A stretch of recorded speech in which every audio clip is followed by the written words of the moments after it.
Hello everybody! In this video, I'm going to show you a slightly different way of writing the same function from the last video. So if you haven't checked out that video, I believe it's called something like Programming Pitfall 2. Be sure to check it out because this video is going to be pretty quick and just show a different way of basically doing the same thing. So I'm going to go create new function. I'm still going to call this Dirichlet. And I'm still going to have as an input a, so this is our starting number, and I'm going to call s our step size. So first I add s, then I add 2s. And remember, the question we're trying to get, or what we want to answer, is what's the first prime that shows up in the arithmetic progression that goes a plus s, a plus 2s, and so on. So like I mentioned, lots of different ways to do the same thing in programming. This method isn't necessarily better or worse than the previous one. Maybe it kind of clicks better for you, or maybe you like the other one more. That's totally fine. It's just a different way and kind of a way of introducing a new concept as well. So what I'm going to do is I'm going to say while followed by the word true. Now what this does is, remember, while, we only enter the while loop if the condition after is true. But because we're saying true here, this is always true. So we're going to enter the while loop. And so far, if I just left it like this, I could kind of end it like this and put something inside. We'd never exit, right? Because we do while true, so it enters, while true, it enters.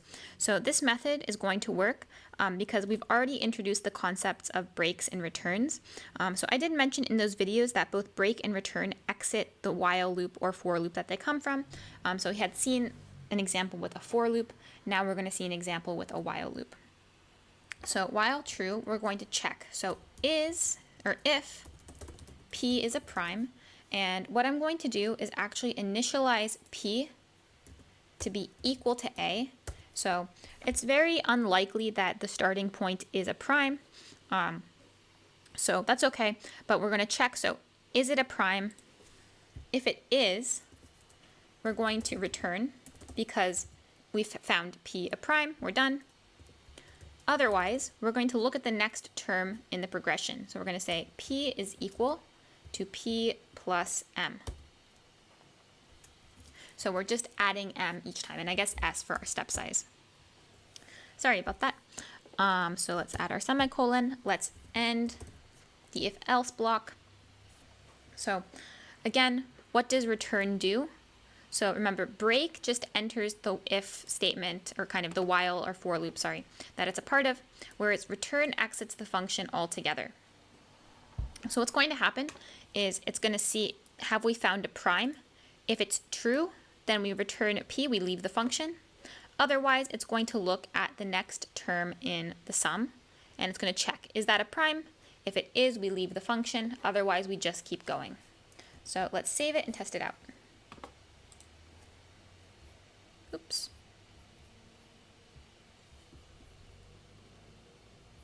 So let's try Dirichlet. Let's start maybe, let's do 6 and 7.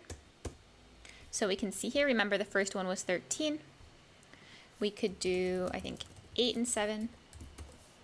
That gives us 29. If we start with a prime, so if I do like 5 and 6, it's going to give me 5. We're still going to run into the same issue where if I pass it something like 3 and 6, or sorry, I should really do like, let's do 6 and 12. This is going to get stuck in an infinite loop because remember, part of the theorem says that these two integers need to be coprime, but these both have 3 as a factor and 2.